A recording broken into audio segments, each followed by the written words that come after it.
सावित्री व्रत की आप सभी माताओं बहनों को शुभकामनाएं। माँ भगवती आपके सौभाग्य की हमेशा रक्षा करे, ऐसी प्रार्थना करते हैं। सौभाग्य के लिए सिंदूर कैसे लिया जाता है, दान कैसे निकालें और साथ ही जो सामग्री है उसे कैसे आप सभी को यहाँ से हटाना है, और भी जो व्रत खोलने से संबंधित जानकारी है इस वीडियो में है, अंत तक बने रहिएगा। सबसे पहले ऐसा बट का पेड़ चुनें जिसकी छाया आपके मस्तक पर पड़ती हो और यह 12-14 वर्ष पुराना बट वृक्ष हो। बट वृक्ष के नीचे सुसज्जित लाल पीले रंग के कपड़ों का चयन कर कर आप चले जाएं। उस दिन तो बहुत भीड़ भाड़ रहती है, वहाँ पर आपको बट का पेड़ का पत्ता गिरा हुआ मिल जाए या किसी अन्य व्यक्ति की मदद से जिनका व्रत नहीं हो वह तोड़ लीजिए और अपने माथे पर या अपनी चूड़ी पर लगा लीजिए, यह श्रृंगार माना जाता है। इसके बाद इस दिन अमावस्या होने के कारण जल के लोटे में आप सभी काला तिल, कच्चा दूध और हल्दी डालकर वट वृक्ष के चारों तरफ अच्छी तरह से सिंचित करें। अब इस दिन पूजा आप सुबह से लेकर दोपहर 12 बजे तक कभी भी कर सकते हैं, इसके बाद पूजा करना उतना शुभ नहीं माना जाता। इस तरह से पूर्व या उत्तर दिशा की ओर अपना मुख करें, भूलकर भी दक्षिण दिशा की ओर मुख ना करें। आप इस तरह से सिंचित करें कि पूरे वट वृक्ष में अच्छी तरह से जल समर्पित हो जाए, और इस कार्य को करते हुए निरंतर ज़्यादा से ज़्यादा मंत्रों का जाप करें, तभी आपका व्रत सफल होगा।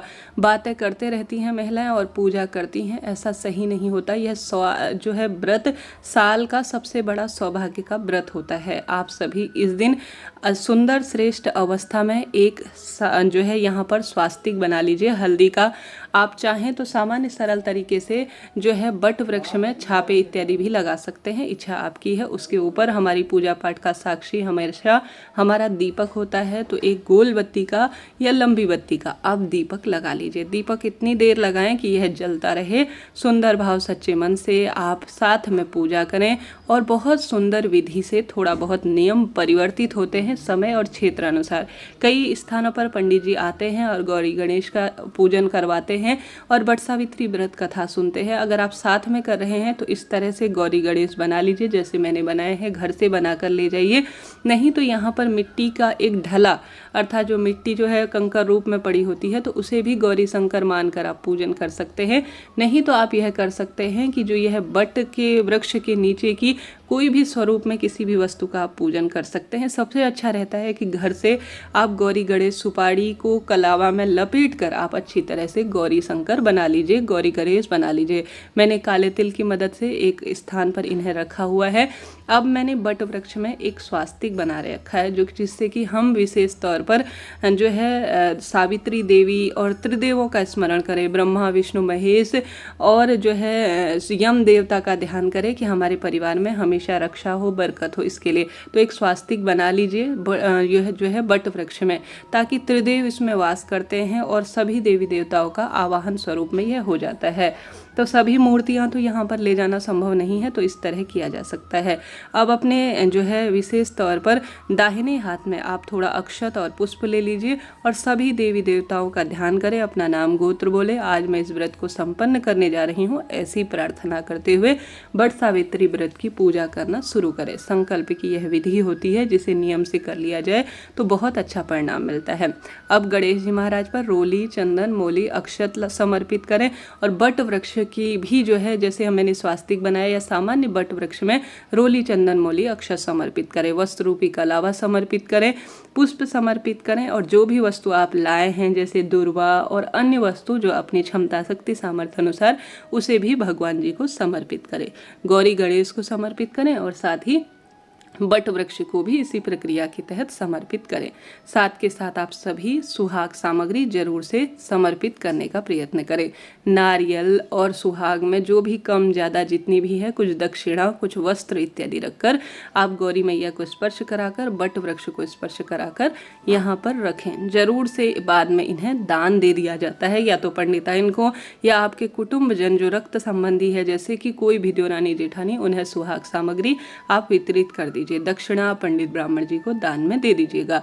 दीप देवता में भी रोली चंदन मोली लगाएं और साथ ही चने, भीगे हुए चने और गुलगुले, आपके यहाँ जैसे अठवारी, कई बिहार इत्यादि क्षेत्रों में, उत्तर प्रदेश में अठवारी निकाली जाती है, गुलगुले, मीठी पूड़ी 8 रखी जाती है, अपने क्षेत्र अनुसार कीजिएगा। आप इस तरह से गुलगुले बना सकते हैं। चने का भोग गौरी गणेश को लगाएं।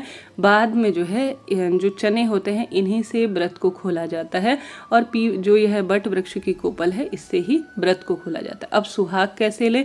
सबसे पहले आप सामान्य सरल तरीके से गौरी मैया और बट वृक्ष को सिंदूर लगाएं और साथ ही अंत में आपको सुहाग लेना होता है, इस चीज़ का ध्यान रखें।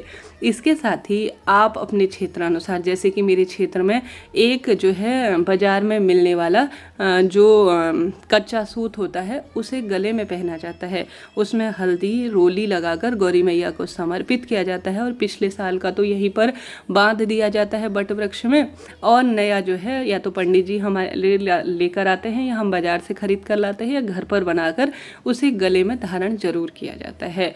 अब अपने हाथ में काले तिल या फूल या चावल लेकर बट सावित्री व्रत की कथा और गणेश जी की कथा, 2 कथाएं जरूर से सुने। इस तरह से बट सावित्री व्रत किया जाता है। अब सौभाग्य की चीज़ें हैं तो आप ज़्यादा से ज़्यादा सुहाग की सामग्री, साड़ी या ब्लाउज का पीस दान जरूर कीजिएगा। मौसमी फल का भोग गणेश जी महाराज और बट व्रत देवता को लगाइएगा। बाद में प्रसाद स्वरूप इसे ग्रहण कर सकते हैं आप और वितरित करते हैं तो अति शुभ होता है। अब परिक्रमा कैसे लगाएं? जैसे इस डाल में आप कच्चा सूत लपेटें और अपने दाहिने हाथ से शुरू करते हुए आप 108 या 7 परिक्रमा बट वृक्ष की विधि विधान से लगाएं। इस कार्य को करते हुए भगवान का ज़्यादा से ज़्यादा सुमिरन करें। ठीक है जी। इस बट वृक्ष की जो डाल में कच्चा सूत लगाएंगे इस पर भी आप हल्दी जरूर लगाएं। तो इस तरह से बट सावित्री व्रत के दिन आपको पूजा विधि अपनी संपन्न करनी है। 108 परिक्रमा नहीं लगा सकते तो 7 परिक्रमा भी आज के दिन आप लगा सकते हैं बट सावित्री व्रत के दिन। यह भी लाभदायक ही माना जाता है। मैंने बहुत मेहनत से यह वीडियो बनाया है। आप इसे लाइक करें, शेयर करें, सब्सक्राइब करें और कमेंट्स में जय बट सावित्री माता जरूर लिखें। इस तरह से आप कार्य करें। एक समय का भोजन पंडित ब्राह्मण जी को दान में दीजिएगा। कच्चा सूत कम भी पड़ जाता है तो आप जो है वहीं पर सूत को छोड़कर अपने 9 जो आपने 108 परिक्रमा का प्रावधान लिया है उसे परिपूर्ण करें। अब यह सामग्री हमारी पूजा विधि पूर्ण हुई। अब सुहाग कैसे लेना है? जैसे गौरी मैया आपके यहाँ लाल या नारंगी सिंदूर लगाया जाता है तो बट वृक्ष में भी, और साथ ही सौभाग्य का दिन है तो गौरी मैया को इस तरह से अपने आंचल के इससे आप बट वृक्ष में से अपने मस्तक पर 7 जो है बार अपने मस्तक पर सिंदूर लगाएं या आप सभी त्रिदेवों का स्मरण करें, गौरी मैया का ध्यान करते हुए 7 बार इस तरह से अपने हाथ से जो है अपने मस्तक पर अपने साड़ी के पल्लों से सुहाग लीजिएगा, तभी आपका व्रत सफल माना जाएगा। इसके साथ साथ अब यह सामग्री का क्या करें? देखिए इसमें से जो साड़ी है वह अपनी सास को, जेठानी को ले सकते हैं। सुहाग सामग्री आप थोड़ा अपने पास रखिए और थोड़ा पंडिताइन के लिए देकर सभी सुहागिन महिलाओं को वितरित कर दीजिए। प्रसाद आपके काम आएगा। प्रसाद आप ग्रहण करें और सभी महिलाओं को भी वितरित करें। सौभाग्यवती वस्तुएं जितनी दान की जाए उतना फल मिलता है। आप यह पूजा बट पूर्णिमा के दिन करें या अमावस्या के दिन, इच्छा आपकी है आपके क्षेत्र के अनुसार, परंतु इस तरह से ही आप व्रत कीजिएगा। भूल चूक के लिए क्षमा प्रार्थी हो जाइएगा। और कई क्षेत्रों में शाम को व्रत को खोल लिया जाता है चने, भीगे हुए चने खाकर और जो है बट वृक्ष की कोपल का जो थोड़ा ग्रहण कर कर हमारे क्षेत्र में सामान्य सरल तरीके से शाम को जो है भोजन कर लिया जाता है प्रसाद ग्रहण करने के बाद। कई क्षेत्रों में निर्जल व्रत, जब तक पूजा पूर्ण हो जाए तब तक जो है निर्जल व्रत रखा जाता है, उसके बाद अपने व्रत को खोल लिया जाता है। कई क्षेत्रों में दूसरे दिन मंगलवार को इस व्रत को खोला जाएगा। तो अपने क्षेत्र के अनुसार आप व्रत कर लीजिएगा। दिन भर में आप चाय पानी पी सकते हैं, फलाहार ले सकते हैं। एक समय का भोजन पंडित ब्राह्मण जी को दान में दीजिएगा। लाल पीले रंग के ही कपड़ों का चयन करें। गलती करने से बचें। बाल एक दिन पहले साबुन शैम्पू से धो लीजिए। उस समय सामान्य सादा पानी अपने जो है आप काम में ले सकते हैं। कहने का अर्थ है जरूरी है कि बाल धोएं। आज सोमवार का दिन है तो सादा पानी से ही बाल धोएं। महादेव की पूजा करें। निश्चित रूप से आपका व्रत उपवास सफल होगा। मैंने पूरी कोशिश की आपको अच्छी तरह से बता सकूं। फिर भी कोई बात है तो आप कमेंट्स में पूछ सकते हैं। आपका व्रत सफल हो, श्रेष्ठ हो, यही प्रार्थना करते हैं।